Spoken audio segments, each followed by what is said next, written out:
किसी ऑब्जेक्टिव क्या होने चाहिए? अगर एंगर मैनेजमेंट के लिए हम बात करना चाहिए तो आप क्या चाहोगे कि किस तरह से हम बात करें? प्रेजेंटेशन स्किल्स की भी साथ बात कर लेते हैं ना, अभी हमारा वो भी टॉपिक आना है। तो कैसे में स्टार्ट करना चाहिए, किस चीज़ से स्टार्ट करना चाहिए?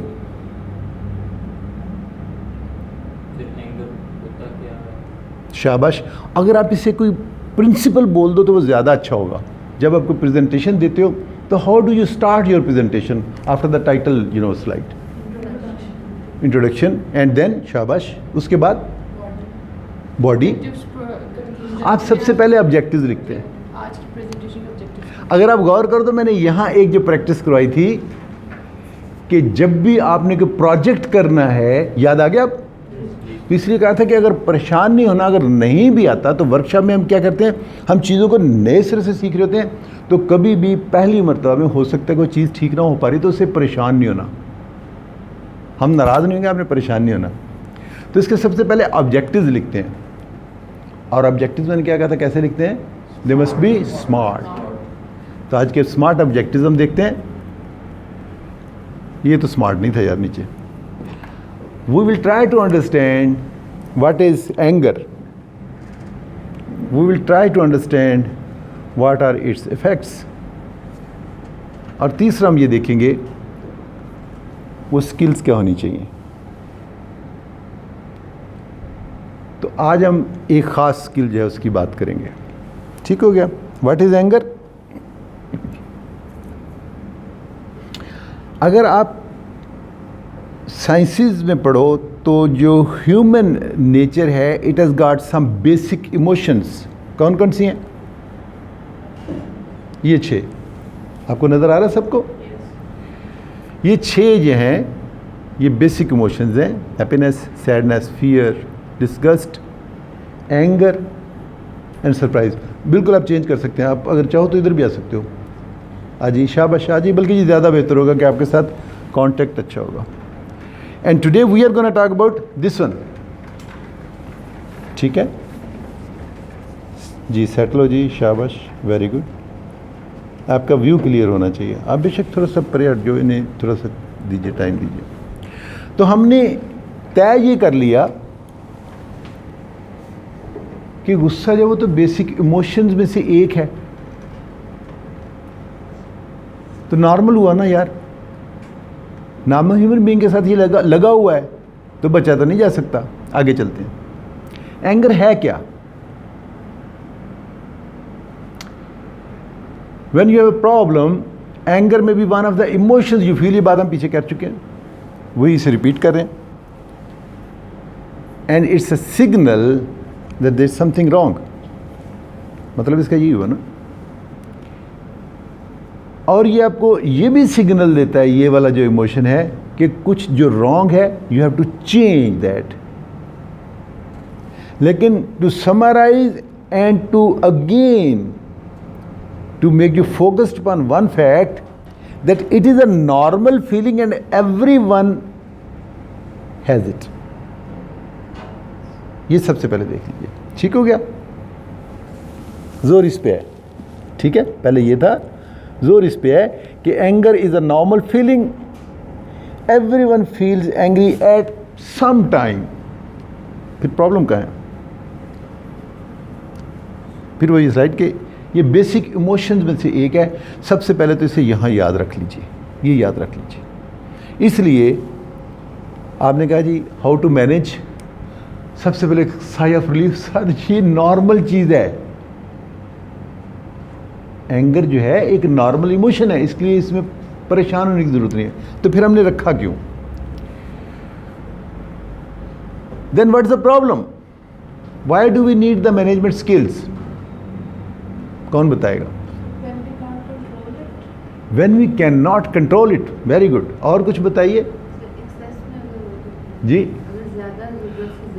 अगर ज़रूरत से ज़्यादा, सर आप कह रहे हैं कि बेसिक नॉर्मल जो है बेसिक इमोशंस में से एक है, लेकिन सर आपने 6 गिनवाई हैं, तो अगर बाकी की 5 मेरे अंदर आती नहीं है, मैं हैप्पी भी नहीं हूँ, मैं फियर का भी नहीं हुआ कि मैं डिस्गस्टिंग, मुझे हर वक्त मैं एंगर में ही हूँ, देन इट्स प्रॉब्लम। और किस वक्त प्रॉब्लम है जी, बताइए? अगर उससे किसी को नुकसान पहुँच रहा है, देन इट्स अ प्रॉब्लम जी। सर जब आपकी अपनी जात को जब मेरी अपनी जात को इससे नुकसान पहुंचे देन इट्स अ प्रॉब्लम। ठीक हो गया, अब समझ आना शुरू हो गई।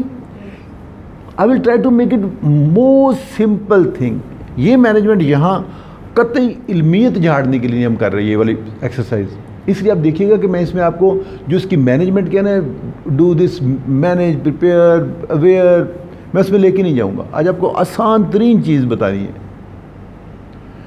तो अब तो मज़ीद आसान होगा कि यार 6 बेसिक ह्यूमन नेचर्स हैं, इमोशंस हैं, उनमें से एक इमोशन है और सबसे बड़ी बात चीमस हम कह रहे हैं this is normal.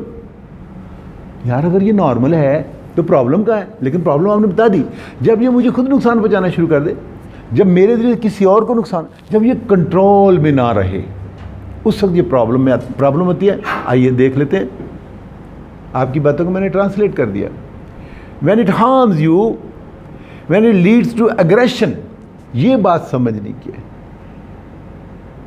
Anger is emotion, उसकी वजह से वो अगर इमोशन ज़्यादा तो उसकी वजह से बिहेवियर जो है वो अग्रेशन का है।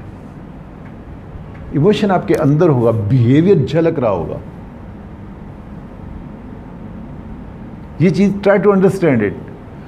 गुस्सा लाया करो, गुस्सा थोड़ा सा आना चाहिए बंदे को। मैं ये नहीं कर सकता। अब मैं बताता हूँ आपको, गुस्सा अगर नॉर्मल है तो इसका फ़ायदा आगे चल के मैं कहूँगा गुस्से का फ़ायदा भी हो सकता है। इट मे बी गुड और बैड। सर गुस्सा गुड भी हो सकता है। यस यार कमाल बात है, मेरे एग्ज़ाम इतने करीब हैं और मैं अभी तक इसे तैयार ही नहीं कर सका। ये क्या बात है? मैं देखता हूँ कैसे नहीं होता। तो ये गुस्सा जो है ये ठीक है, ये गुस्सा ठीक है, ये मुझे चाहिए। यार इसने मुझे ताना ही दे दिया कि तुम लिखते पढ़ते नहीं हो। मैं इतना इसमें मेरे साथ हुआ है, गुस्सा आया, उसने गिला किया तो मैंने कहा अच्छा ठीक देखते हैं। वो जो रिसर्च वाली आपको बात की, तो उसमें एक छोटे से पीरियड के दौरान इतने पब्लिकेशन लिख मारी। आपने किसी नई चीज़ को समझने की कोशिश की, गुस्से में आप नई टेक्नोलॉजी को समझने की, ये मुझे इस काम नहीं आ रहा, मैं इसे करके रहूँगा।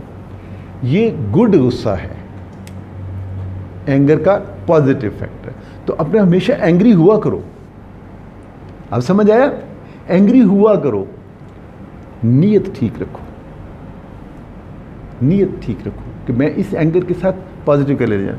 तो when it harms you, when it leads to aggression, when it harms people around you. पहले मैंने अपनी बात की, फिर मैंने लोगों की बात की, ठीक है।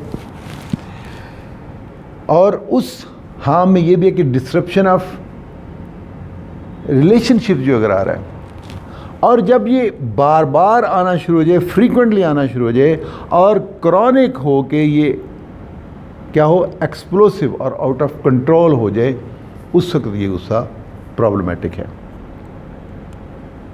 हमें ये पता कैसे चलेगा कि this anger is becoming a problem now? यहाँ फोकस कर लो, वही स्लाइड है पिछली, इस पे आप रेड वाले पे फोकस कर लो। When it becomes a behaviour, aggression में चला जाए, when it's too frequent, threshold से बहुत ज़्यादा है, और जब कंट्रोल से बाहर होने लगे, उस वक्त समझ लो कि वो जो कहा था ना हमने किसी को तय किया था कि it may be good and it may be bad as well, तो अब ये गुड नहीं हो रहा, अब ये बैड हो रहा है, ये मेरे कंट्रोल से बाहर हो रहा है। ठीक हो गया? इन्हें तो जानते हैं। रूमी ने एंगर की डेफिनेशन क्या की, वो ज़रा पढ़ लो, बड़ी खूबसूरत है। Non acceptance of things which are beyond our control. लो, हम भी जो है वो एक डिफाइन कर रहे थे, उन्होंने देखें क्या फलसफियाना बात की। This is non acceptance of things which are beyond our control. If we accept, we are tolerant. This thing is called tolerance. तो गुस्सा किसको नहीं आता? जो टॉलरेट कर लेता है। तो सबसे पहली मैनेजमेंट स्किल क्या हुई? To tolerate it. ठीक हो गया? ये गुस्से की शक्लें। हमने कहा था ये करता क्या है? मुंह से झाग उड़ाता है, आंखों से चिंगारियां निकलती हैं, नाक और कान से धुआं सा निकलता हुआ महसूस होता है। ये हमें बदशक्ल कर देता है। हमने कहा था, पहले हमने कहा था कि गुस्सा है क्या वो देखेंगे, फिर हमने कहा कि करता क्या वो देखेंगे। तो ये में हमारी शक्ल ये कर देता है। और जब ये हद से ज़्यादा बढ़ता है, ये कहाँ से चेंज हो रहा है?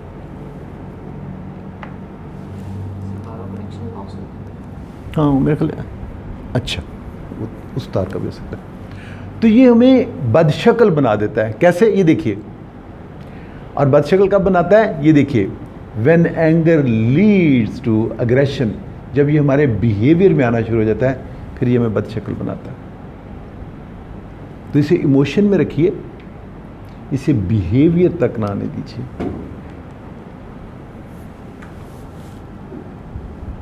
कैसे इसने डी शेप किया मुझे, ये आप देखिए,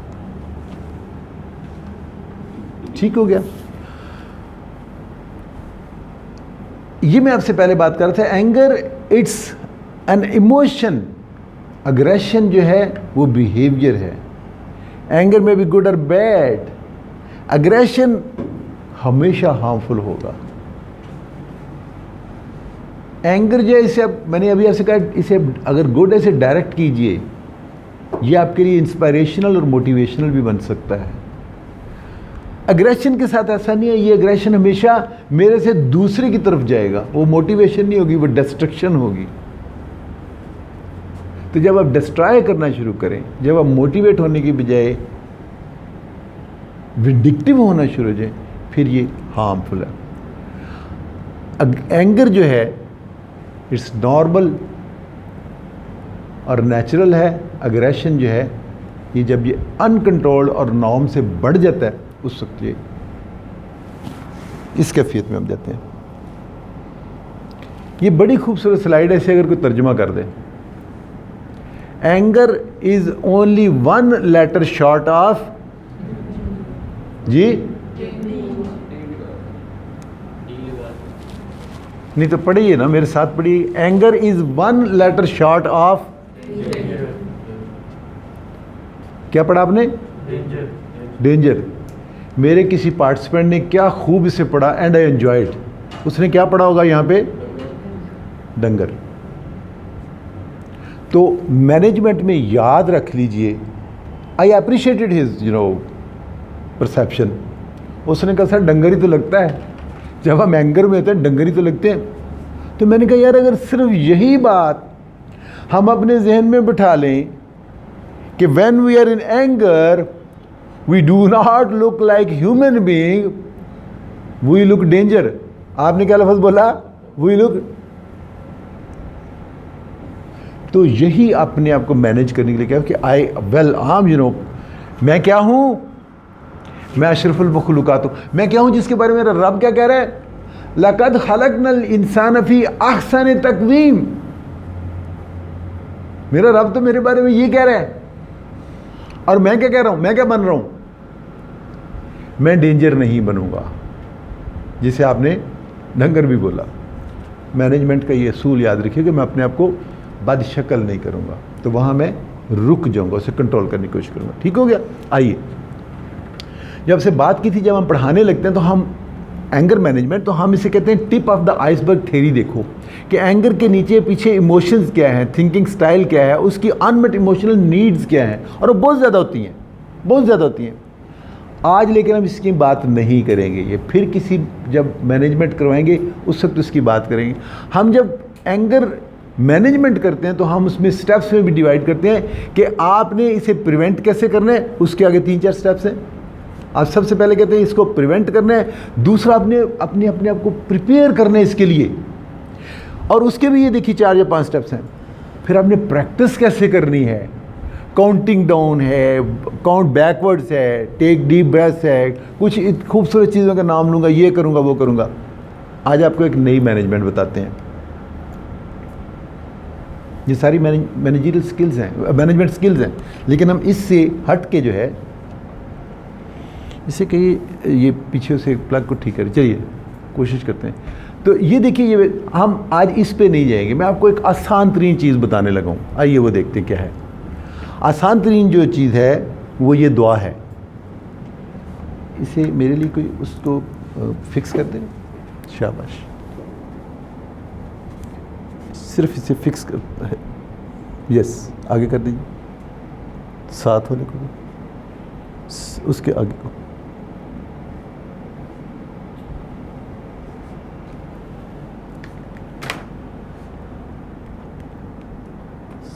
चलिए चलिए चलिए ठीक है। और कौन सा जी? हाँ नहीं हो गया, लेकिन दरम्यान में मूव कर जाता है फिर। चलिए, तो सबसे बेहतरीन जो तरीका है हमें दुआ सिखाएगी कि वो क्या है? जब गुस्सा आए, औज़ु बिल्लाहि मिनश शैतानिर रजीम, ये पढ़िए, देखिए गुस्सा कहाँ जाता है। मेरे नबी क्या कहते हैं? I know a word, the saying of which will cause him to relax if he does say it. और वो यही है, औज़ु बिल्लाहि मिनश शैतानिर रजीम, शैतान को भगा देता है ये। पहले एक स्किल आगे देखो। फिर दूसरी दुआ है, अल्लाहुम्मा अज़हिब गाइज़ क़ल्बी,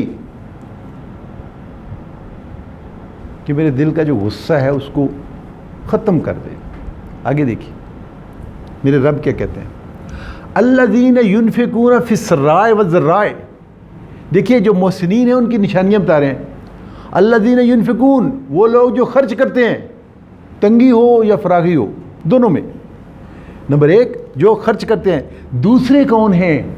वल काज़िमीनल ग़ैज़, जो अपने गुस्से को काबू करते हैं। दूसरे, और तीसरे वल आफ़ीना अनिन नास, और जो लोगों के लिए आफ़ियत लाते हैं, आसानी, उन्हें अल्लाह ताला मोहसिनीन में से, वल्लाहु युहिब्बुल मोहसिनीन, अल्लाह ताला इन मोहसिनीन से मोहब्बत करता है।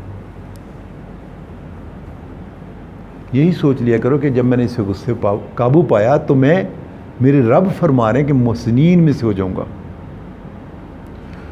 तो ये यहाँ कितना जो है आपको साइन ऑफ रिलीफ देता है कि यार इस पे मैं काबू पाऊंगा। क्यों? रिवार्ड देखिए क्या मिलने वाला है। आगे देखिए एक और आसान तरीन चीज़, और कहा क्या गया, हदीस जो है, अक्सर मिनल कौल ला हौला वला कुव्वता इल्ला बिल्लाह, और इस कलमे के बारे में क्या कहा जा रहा है सुनिए, फ़इन्नहा कंज़ुम मिन कुनूज़िल जन्ना, ये जन्नत की जो ख़जाने हैं, कंज़, जन्नत के ख़जानों में से एक ख़जाना है। क्या? ये कलमा ला हौला वला कुव्वता इल्ला बिल्लाह। और हज़रत अली क्या फरमाते हैं, पढ़ लीजिए, है तो ये आग का गोला, लेकिन जो इसे निगल जाए उसके लिए ये शहद से भी मीठा होगा।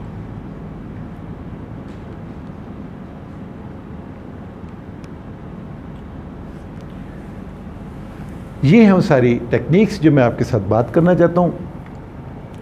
औज़ु बिल्लाहि मिनश शैतानिर रजीम पढ़ लीजिए, वला हौला वला कुव्वता इल्ला बिल्लाह पढ़ लीजिए। ये हदीस है, ये उसके मफ़ाहीम आपको बता रहा हूँ। बेसिकली वज़ू कर लें, खड़े हैं तो बैठ जाएं, बैठे हैं तो लेट जाएं। बेसिकली चेंज ऑफ पोजीशन कहा गया। जिस पर गुस्सा आ रहा है उसके सामने से हट जाएं, पानी पी लें या खामोश हो जाएं।